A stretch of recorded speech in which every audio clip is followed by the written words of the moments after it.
lesson that Gaddafi may have taken away from the unrest in his immediate neighborhood gave him the conclusion that he was to fight to the death. Those other countries, which were not in the immediate neighborhood, were looking much more, I think, to using their revenue flows to see that that kind of unhappiness doesn't come to their borders, and how to make these investments in the future. No matter what, the skills gap to be able to provide employment for this huge population bulge is enormous across the board. And the ability to narrow that skills gap, to use enough of these resources to invite foreign direct investment and greater confidence in the business community it is disproportionately available to those who have the money. So yes, it's not the high per capita countries, but it's what do you do with the money. The second element that you raised, yes, there are huge fines, not just in the West, but we happen to have the best technology able to exploit and take advantage of what is commonly referred to as the shale gale. Both oil and gas trapped in shales, or in the case of Canada, the oil sands. And the Western Hemisphere as a lot is demonstrating tremendous potential. And so you're to the point of, doesn't this offset perhaps some of the urgency and immediacy of the developments we're seeing in the region? And I will say no for one reason, and it is about the element of time. We will take time to develop not just the necessary technology, which we already have a leg up on the rest of the world, but we are in the throes of national debate over the serious and substantial environmental consequences. The United States hasn't even decided if it wants a thing called a pipeline, at least a pipeline to go through, never mind what it would take to expand the very prodigious potential that we have in the United States and shale gas and oil. The element for the rest of the world, because shale isn't unique to the Western Hemisphere, there are large deposits in Europe, large deposits in Asia, particularly in China. They will need the time in order to develop the technologies to make the exploitation of these other resources offset some of their growth in demand. The growth in demand is certain, and it's very much on track in terms of the clock. So the clock to beat is both in terms of technology and in terms of the national debates. In all cases, those clocks are fully competitive with the immediacy that we are addressing in the neighborhood of the hydrocarbons and the oil-producing countries of the Middle East.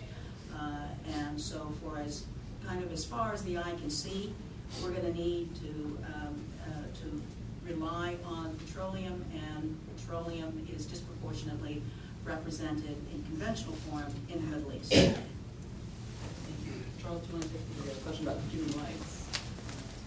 Rule of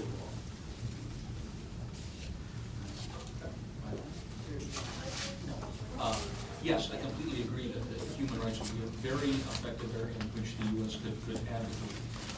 Human rights and the rule of law. I mean, speaking from the point of view of Freedom House, these are two areas that we're very much involved in both cases with U.S. government funding. And I think they go hand in hand with the promotion of democracy. When you look at some of the components of human rights that we consider important, minority rights, religious rights, freedom of expression, which gets to all forms of association, being able to express yourself freely in public, online, and so on. I think those very much support the whole the emphasis on democratization. So of course I wasn't suggesting that they're somehow separate. They're highly integrated, and I think should be emphasized by the U.S. government. In terms of the other question on how the Islamists are going to do at least in Tunisia, I'm not quite so sure about Egypt at this point. It's, the elections haven't been completed there. The Nafta party, which did not, they got a plurality of about 41.5% in the seats. Even before the elections took place, they were talking to the different secular parties in terms of what the Constitution is going to look like, what the personal status law is going to look like. I had the opportunity to be at an event with Rashid Ghanouchi and ask a couple of questions about this, I think last week, and he was very clear that making an alliance with the different secular parties was a key priority of theirs.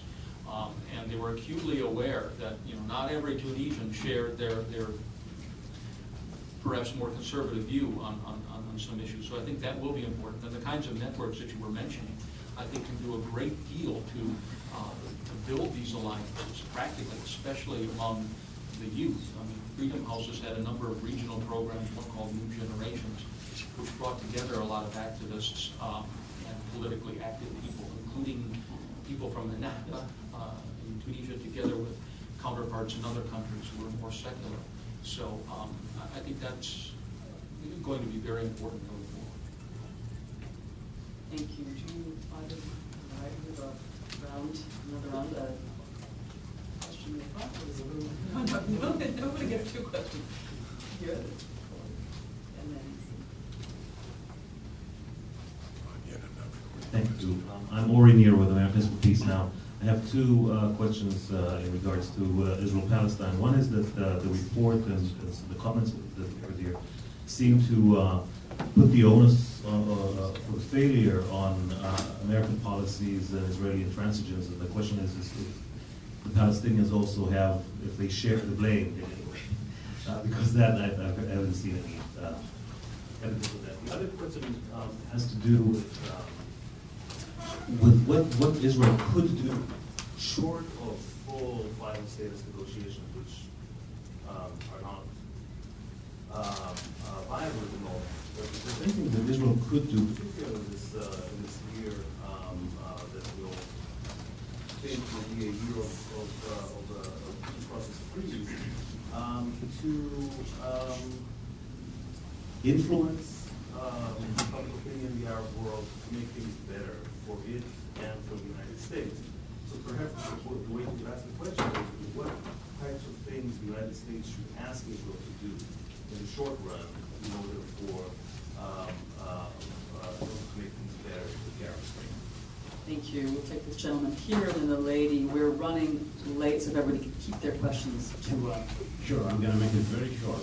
Thank you very much. My name is Rusul Shihab, and I am former NDI staff, originally from Iraq. But actually, my question is not going to be about Iraq. My question is about Libya. I think, like a lot of international committee and people talk a lot about Egypt, but now we're talking about Libya. Is there any specific democratic support to the Libyan civic society, and especially also for the, well, I could say, emphasis the role of women in Libya? Because, to be honest, through my research, I found it is one of the major problems in the entire country. Thank you.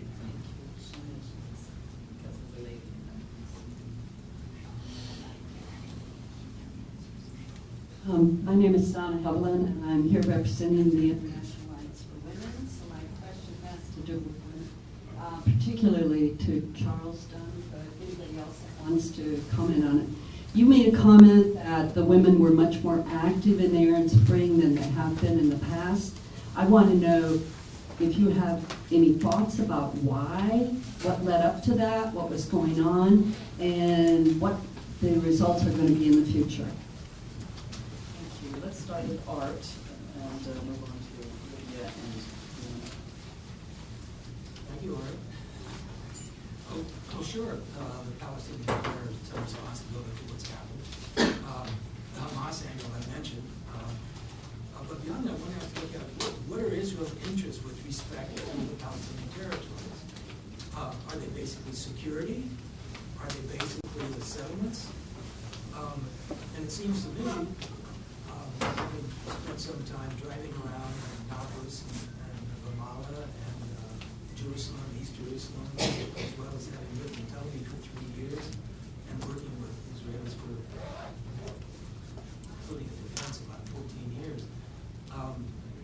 Israel, body politic has got to decide where they're going to go with respect to the question of land, the question of Jewish state, and the question of democracy. The security concerns of Israel in the West Bank have essentially been met. Right now, there is no real serious security concern. And with respect to Gaza, it's a different question. We come back to Hamas again. There was some action again yesterday. And Israel has every right to defend itself and protect its citizens. There's absolutely no question about that. I think the present policies of Abbas and Fayyad, I can't imagine Israel getting any better kind of partner. Again, they have provided security helped provide security for Israel. But at the present moment, it seems to me that the bulk of responsibility does lie on Israel. It's the strongest party. It's the strongest party also. For example, Israel might also ensure that when it has legitimate, effective, reliable, trustworthy partners, like what they have, they should be building up those partners as opposed to humiliating on occasion or denigrating those partners. But the fundamental question is land, and the fundamental question for Israel is land, the Jewish state, and democracy. And those, I believe in Israel, I believe in a two-state solution. I fear for Israel's future.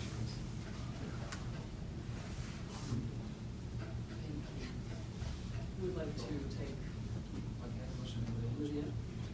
Sorry. Thank you. Thanks.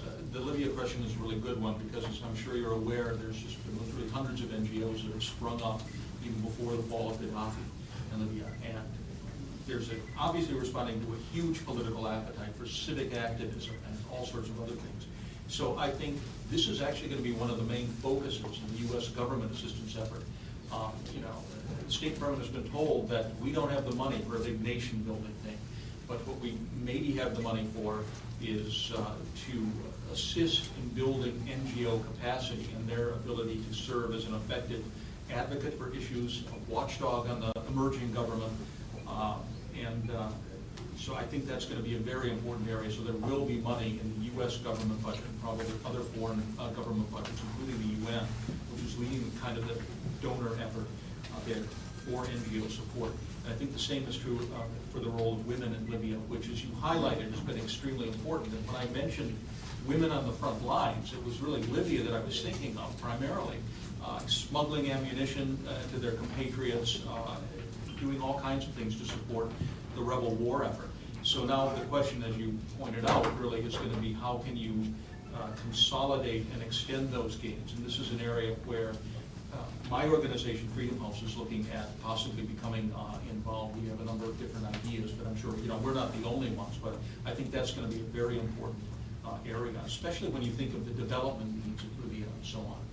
Really actuating women's roles in across the board, economically, socially, and politically, which is going to be very interesting, especially since very few women on the TNC, and it would be nice to see more women's faces in that organization going forward.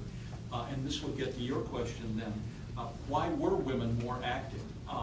Others may have views on this as well, but look, I think they suffered from exactly the same problems that brought people, men and women, into the streets by the tens of thousands. I mean, lack of social justice, lack of jobs, income, and they're motivated by the same kind of political and patriotic motives as all the men were. So, my question would be, why didn't they all come into the streets, much earlier than they did? But I'm glad they did. Also, they suffered from a lot of the same repression that men were, subject to. You had the notorious virginity tests that were being administered by the Egyptian military on women, entering a protest in Tahrir Square some months ago.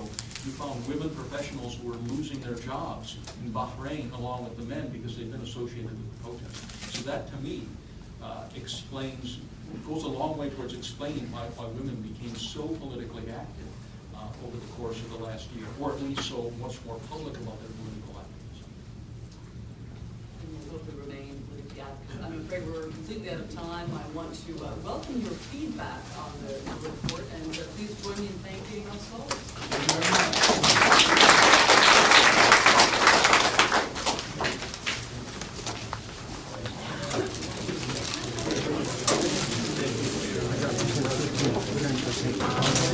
We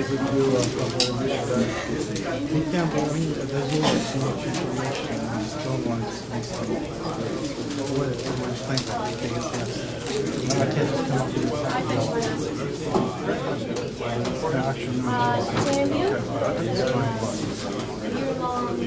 you want to take this with you now?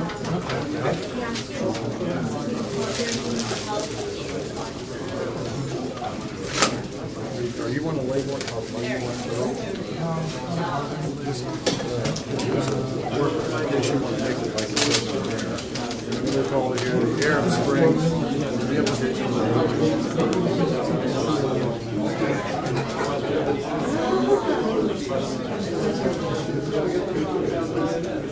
That sounds like